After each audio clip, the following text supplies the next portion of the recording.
الزمالك كسب انبي 3-0 في نهاية الدور الأول من الدوري. طبعا الأداء كان ضعيف في الشوط الأول، ونوعا ما اتظبط الشوط الثاني مع نزول عبد الله السعيد. بس اللي أنا عايز أعرفه يعني مصطفى شلبي، هو أنت دورك إيه في الملعب؟ أنت بتعمل إيه؟ واللي زود الطين بلة باسيرو، أنت بتجيبه ناحية اليمين وجبت حمدي علاء ناحية الشمال.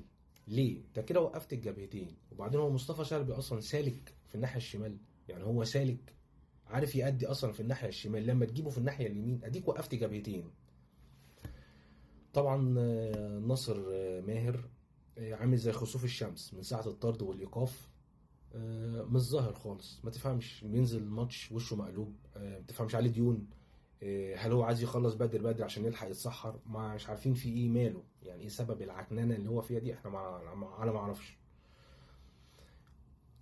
سيف الدين الجزيري، انت نازل تنقطنا يا عم، انت نازل تلقطنا، انت نازل يعني احنا مش ناقصين والله العظيم.